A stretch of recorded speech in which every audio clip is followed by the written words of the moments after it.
Bangladeshi अनुप्रवेशकारी Rohingya माने जो भली भाव रे आतंकित राज करूछंती स्वयं राजधानी रे आमे एक कथा को आमे जानिचे देखिचे मध्य बहु थाना रे कथा रेकर्ड मध्य अछि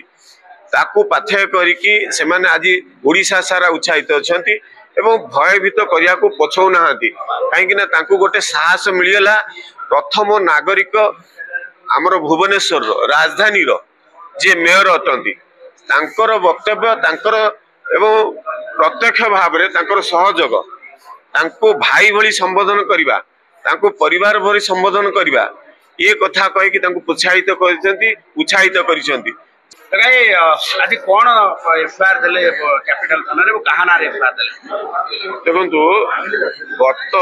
25 रे भुवनेश्वर माननीय मेयर सुलोचना दास अनुप्रवेशकारी बांग्लादेशी को रेशन कार्ड आधार कार्ड वोटर कार्ड जोगई देकी तांकर स्थायित्व एवं तांकर भारत वर्षर नागरिकतार मान्यता देइछंती ए कथा आपनकर गणमाध्यम रे 25 रे कहिले जहा फल कि एई जो आसुछंती अनुप्रवेशकारी बांग्लादेशी रोहिंग्या बा पाकिस्तानी बा अन्य राष्ट्र रु जो माने आसुछंती कोनोसी प्रकार अनुमति न नै सरकार देशर सेमानकु प्रोत्साहित करिछि सेमानकु उत्साहित करिछि काहे कि ना सेमाने बहुत दिन धरि कि आधार कार्ड रेशन कार्ड और वोटर कार्ड अख्तियार करिसेंती कोनोसी ना कोनोसी राजनीतिक उद्देश्य प्रणोदित रखिकी मेयर कथा कहिसेंती किंतु एको अन्य दृष्टि आमे जदि देखिबा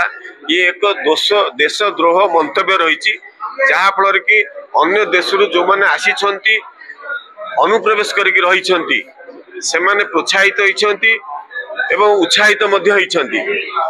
जो भली भाव रे असामाजिक काम रे लिप्त अछंती सबु थाना रे मध्य आर रेकर्ड रहिछि बांग्लादेशी अनुप्रवेशकारी रोहिंग्या माने जो भली भाव रे आतंकित राज करूछंती स्वयं राजधानी रे आमे ए कथा को आमे जानिचे देखिचे मध्य बहु थाना रे कथा रेकर्ड मध्य अछि ताकू पाथ्य करिकी सेमाने आज ओडिशा सारा उत्साहित अछंती एवं भयभीत करिया को पछौ नाहांती काहेकि ना तांकू गोटे साहस मिलियला प्रथम नागरिक हमर भुवनेश्वर राजधानी रो जे मेयर अटंती तांकर वक्तव्य तांकर एवं प्रत्यक्ष भाव रे तांकर सहयोग तांको भाई भली संबोधन करिबा तांको परिवार भली संबोधन करिबा ये कथा कहि कि तांको उत्साहित करिसंती जहा फल कि सेमाने आगामी दिन में आहुरी असामाजिक कार्यकलाप करने की पछेबे नहीं ये कथा बहुत जगार कहवा आरंभ करछंती आमर हिंदू भाई भौणी मानू आमर कार्यकर्ता मानू डरवा धमका आरंभ कलनी ये कथा आम पाखे पहुँचलानी से दृष्टि आमे तांको प्रति विहित कार्यानुष्ठान मेयर प्रति नवापाई कि एवं देशद्रोह वक्तव्य मंतव्य देइछंती तांको विरुद्ध रे दृढ़ कार्यानुष्ठान आईन मुताबिक नेबे तुरंत नेबे मेयर विरुद्ध रे ये कथा को लिखित भाव आज आंचलिक सुरक्षा मंचर सभापति भाव मु लिखित भाव जनइली कैपिटल थानार आईआईसी निकट रे देइछि लिखित भाव रे तांको प्रति दृढ़ कार्यानुष्ठान निया जाऊ तांको गिरफ्त करा जाऊ नचेत आगामी दिन रे नागरिक मंच आंचलिक सुरक्षा मंच नुहे नागरिक मंच विभिन्न महिला युवक अन्य ओडिशावासी समस्ते राजरास्ता को ओल्लैबे प्रतिवाद करिवे विरोध करिवे सेति पई दायी निजे मेयर रहिबे एवं प्रशासन रहिबे से बांग्लादेश जीवा दरकार से बांग्लादेशी लोक से हम ओडिशार बासी नुहे ओडिशावासी हेतिले से कहीं बांग्लादेशी के सपोर्ट करिकरी प्रोटेक्शन दै थांते केवल तांकर वोट ब्रांड पे ए काम करूछंती कि कोन पे दुर्नीति रे से माने भी लिप्त थांती कहि हबनी सारा देश विरोध करछि बांग्लादेश कॉन्स्टिट्यूशन पद्धति थाकी तो एकदम निंदनीय कथा गोटे महिला को दि जाइए अधिकार दि जाइए सी महिला जिते गोटे देशद्रोही कम करुँच कौन लोक तो समर्थन करें तेणुक बांग्लादेशी आम देश में पशिक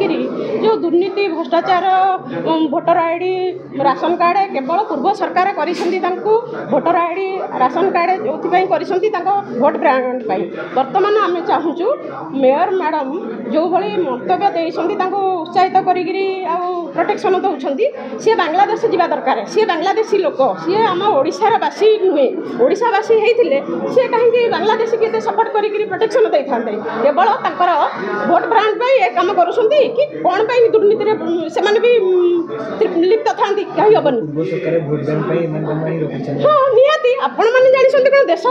ଜାଣିଛି, ସାରା ଦେଶ ଜାଣିଛି ଏ କଥା ଯେ ପୂର୍ବ ସରକାର ଭୋଟ୍ ବ୍ରାଣ୍ଡ ପାଇଁ ଏମାନଙ୍କୁ ଏତେ ପ୍ରୋଟେକ୍ସନ୍ ଦେଇକି ତାଙ୍କର ଆଧାର, ରାସନ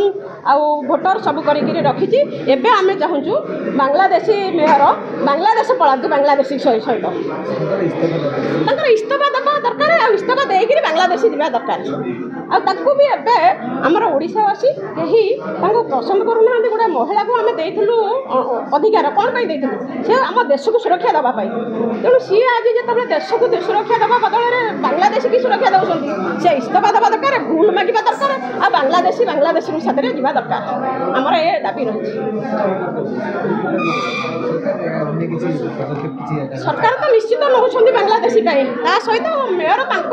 ନୈତିକତା ଦୃଷ୍ଟିରୁ ଆସିକିରି କ୍ଷମା ମାଗନ୍ତୁ ଆଉ ଇସ୍ତଫା ଦିଅନ୍ତୁ, ବାଂଲାଦେଶୀ ଯାଆନ୍ତୁ। ସରକାର ନିଶ୍ଚିତ ଭାବରେ ପଦକ୍ଷେପ ନେବେ ବୋଲିକିରି ସେ ତାଙ୍କର ସେଣ୍ଟରରୁ ଆମର ଇନଷ୍ଟ୍ରକ୍ସନ୍ ଆସିଯାଇଛି। STF ଏଟାକୁ ଇନଭେଷ୍ଟିଗେସନ୍ କରିବେ।